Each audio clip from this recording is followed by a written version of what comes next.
Electronic print media సోదరులందరికీ నమస్కారం. అలాగే మాజీ మంత్రివర్యులు శ్రీనివాస్ గౌడ్ గారికి, ఎక్స్ఎమ్మెల్యే అంజనా గారికి నమస్కారం. ముఖ్యంగా ముఖ్యమంత్రి గారు మా డిస్టిక్ అని చెప్పి మా డిస్టిక్ ప్రజలు చాలా సంతోషపడ్డారు. కానీ ఈయన ఢిల్లీ ఎన్నిసార్లు వేయించారో మహబూబ్నగర్ డిస్టిక్ కూడా అన్నిసార్లు వచ్చారు. కానీ మహబూబ్నగర్ డిస్టిక్లో ఒక కొత్త ప్రాజెక్టు కానీ ఒక కొత్త పరిశ్రమ కానీ ఇప్పటి వరకు 14 నెలల్లో ఒక్కటి కూడా నెలకొల్పలేదు. రైతుల భూములు గుంజుకోవడానికి ప్రయత్నాలు చేస్తున్నారు తప్పించి వీళ్ళు కొత్తగా చేసింది ఏం లేదు. 10% కంప్లీట్ అయితే మా పాలమూరు రంగారెడ్డి ప్రజలు సంతోషిస్తారని చెప్పి అందరికీ తెలుసు. ఎందుకో ఏమో కానీ మా పాలమూరు ప్రజలపైన ముఖ్యమంత్రి గారు కక్ష కట్టారు.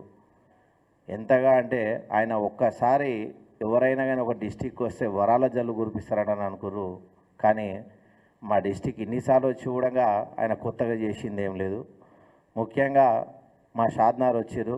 అంతకుముందు లక్ష్మీదేవిపల్లి ప్రాజెక్టు గురించి ఆయన ప్రతిపక్ష నేతగా ఉన్నప్పుడు మాట్లాడారు. కానీ షాద్నార్కు 2 సార్లు వచ్చారు. కానీ ఈరోజు వరకు అసలు లక్ష్మీదేవిపల్లి పూసే లేదు.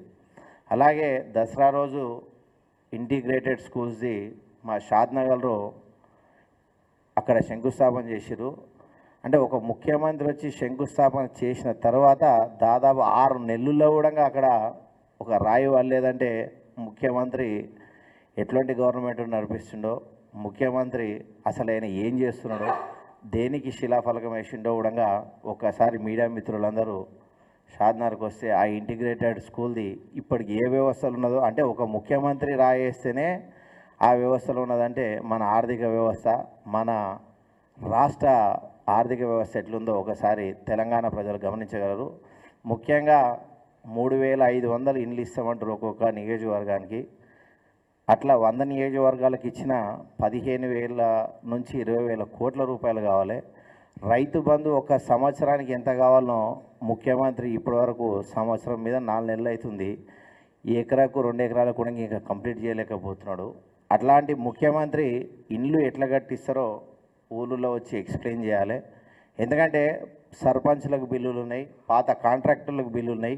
బిల్లులు కట్టలేని పరిస్థితుల్లో తెలంగాణలో మీరు ఇండ్లు ఎట్లా కంప్లీట్ చేస్తారో ఒక్కసారి వచ్చి మీరు ఏ నియోజకవర్గం అయినా సరే చర్చ పెట్టుండి ఆ నియోజకవర్గంకి వచ్చి మీరు ఎట్లా ఇల్లు కంప్లీట్ చేస్తారు. అంటే ఏవైతే పాత బకాయిలు ఉన్నాయో అవిటినే ఇవ్వలేకపోతారు.